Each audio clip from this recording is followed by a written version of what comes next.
Ladies and gentlemen, turabaramukije turabahaye ikaze ku nyigisho zitangwa na Menya Hub Space, ku nyigisho bita business y'ubumenyi. Ni gute umuntu yoshobora kungukira ku bumenyi bwiwe. Okay, dufise ngaha ibintu tegeza kuba ufise, tegeza kuba ufise telefone, tegeza kuba ufise ubumenyi, tegeza kuba ufise na internet. So turabahaye ikaze ku nyigisho zitangwa na Menya Hub Space, aho tugoma turabire hamwe uburyo ushobora gutangura kudandaza ubumenyi bwawe aho uri hose, kuko ukeneye ibintu bitatu. Nta mutahe munini ukeneye, nta bintu byahatari ukeneye. Icyo ukeneye ni telefone, ubumenyi na internet. So tubahaye ikaze ku nyigisho zitunganya na Menya Hub Space. So byo bishatse kuvuga iki? Ni telefone imeze gute, ni ubumenyi bumeze gute, ni internet imeze gute? So ni telefone tegeza kuba ari smartphone. Telefone ishobora kuba ikoresha internet. Ushobora kuja kuri Google, ushobora kuja kuri Facebook, ushobora kuja kuri Instagram, ushobora kuja kuri YouTube. So ubumenyi bwabwo bwose, ariko hariho icyo bita digital literacy, digital skills, ubumenyi umuntu ashobora gukoresha kuri internet kugira ashobore kubudandaza cyangwa gufasha abantu batandukanye njye none ku isi kugira ashobore gushika ku kintu abayifuza. So iyi business y'ubumenyi nkuko nabwo ndayivuga, nta maheri keneye, nta mutahe keneye. Icyo keneye ni ubumenyi, niyo telefone yawe ama na internet.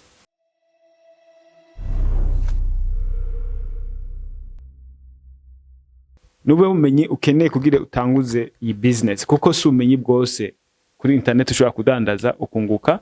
Mugabo ikintu cyose uzi gishobora gutanga umusaruro kundi muntu, cyangwa ikintu cyose uzi gishobora gufasha uwundi muntu ushobora kukidandaza kuri internet. So bimeze gute rero? Nkuko nakubwiye, ukeneye telefone n'ubumenyi, nibwo tugomba turabire hamwe ubwo bumenyi n'ubuhe bumenyi ukeneye rero.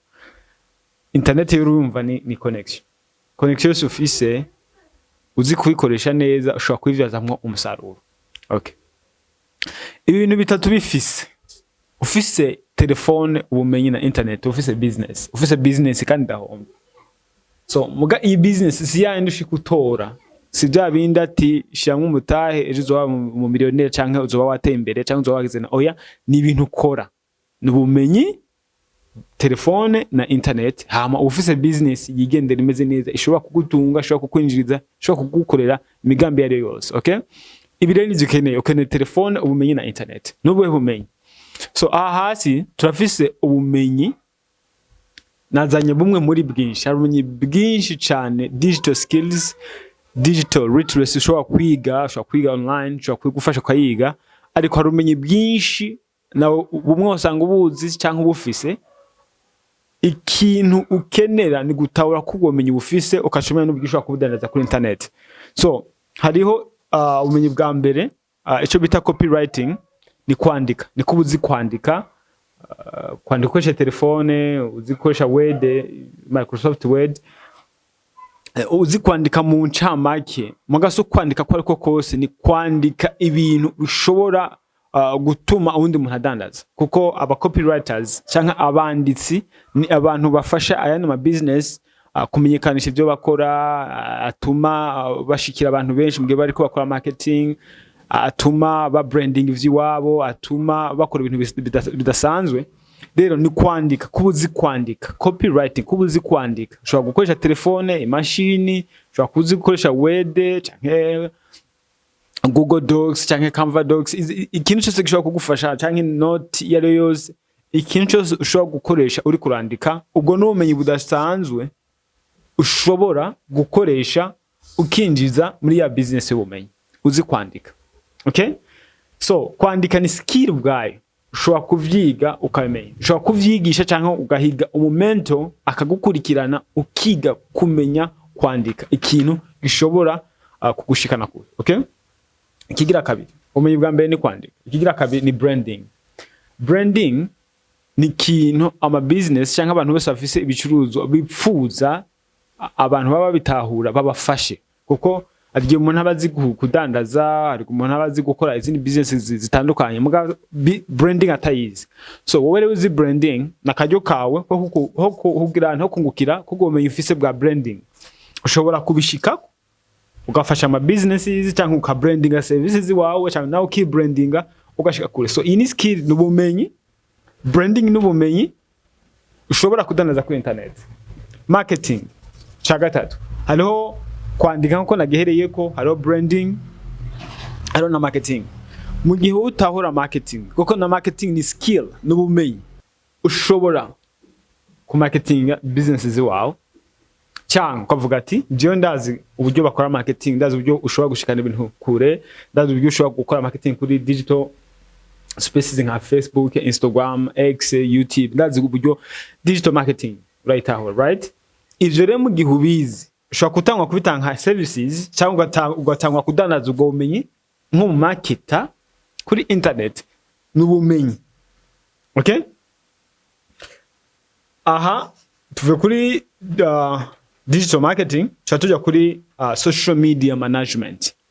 Mu gihe wowe utahura Facebook, ubugikora, ushaka publicity, ushaka kwandika, ushaka gukuza imbuga zoroshe, cyangwa utahura nka Facebook cyangwa Instagram cyangwa YouTube, ubwo iyo ni skill, ubwo n'ubumenyi ushobora gutangura kudandaza. Kandi nahi waje mu Burundi urabona ko abantu bariko barijukira gukoresha imbuga ngurukana bumenyi za Facebook, za WhatsApp. Umuntu ukabuzi nyene social media management cyarico, kubaka imbuga, kuzikurikirana, security, kuzikurikirana, kuraninga ads, gukora ibintu bitandukanye. Social media management ishobora kugutunga cyangwa ishobora kugushikana kure, kuko ni skill n'ubumenyi bushika kure cyane. So mu gihe rero uzi social media management, mu gihe uzi uburyo imbuga ushobora kuzikuza, kuzikingira, kuziha umutekano, gukora publicity digitale, okay, mu gihe ivyo bintu bizi, mu gihe uri umu expert mu ivyo bintu, ushobora gutanguza business mu digital social media management. Okay, iyindi skill ndiko ndavuga ama skills, ubumenyi ushobora gutangura kudandaza kuri internet, kuko turi muri business y'ubumenyi. Okay, ushobora ko butahura AI, intelligence artificielle. Harama intelligence menshi, hari ubumenyi bwinshi, okay, bw'ama intelligence artificielle. Ubu bumenyi mu gihe ubutahura, mu gihe ubuzi, ushobora gufasha ama business, aba entrepreneur, gufasha abantu benshi, aba content creators, aba freelancers, aba influencers, gushika kure cyane, gukora ibintu byinshi mu mwanya muto bakoresheje ama intelligence artificielle. Ini skill dasanzwe, ubumenyi budasanzwe. Nyimba utahura AI, nyimba utahura intelligence artificielle, nyimba ufise ubumenyi mu bwenge bushasha, guys, ufise ikintu kidasanzwe. Ushobora gutangura kugikoresha uronka abakiriya, ukora ibintu bitandukanye, cyangwa ukagitandaza as a service. So mu gihe rero utahura AI cyangwa intelligence artificielle, ufise ubumenyi muri bwa bundi bwinshi ndiko ndavuga, ushobora gutanguza nka business. Ubundi bumenyi ushobora kudandaza kuri internet ukaronka abaguzi kandi byihuse ni web design. Mu gihe uzi gukora ama site web, mu gihe uzi ku designinga neza, mu gihe utahura nka Figma, mu gihe uzi kwandika amakode, mu gihe uzi WordPress, mu gihe uzi ibintu bitandukanye, guys, mu gihe uzi gukoresha Canva uri kubaka amasite, kuko ubu birashoboka ko ushobora gutanga kubaka amasite ukoresheje Canva, Figma n'izindi ni nyinshi, you name it, kuko ndazi nyimba uri mu web designer uzi nyinshi no kuturusha. Okay, so ushobora utangura kudandaza ubu bumenyi nk'umu web designer kuri internet, mu gihe utari uronka abaguzi cyangwa abakiriya cyangwa aba customers nk'umu web designer, mu gihe utari kuronka aba designer, abantu bagushorera, no kudatahura branding cyarico na marketing. Okay, warukwiye kuba uri kuronka abaguzi benshi kuri internet, kuko n'abantu benshi bipfuza kudandaza cyangwa bifuza ama website kuri internet, haba mu Burundi cyangwa hirya y'igihugu cyangwa hanze y'igihugu. Mu gihe uri mu web designer, tahura branding na marketing, hama ushikane kure business yawe. Mu gihe uzi gukora video, mu iki gihe abantu bose, amashengero, aba business owners, abantu bose bafite ama business bifuza gushira ibintu kuri internet. Mwice gihe uzokenera video, mu videograph.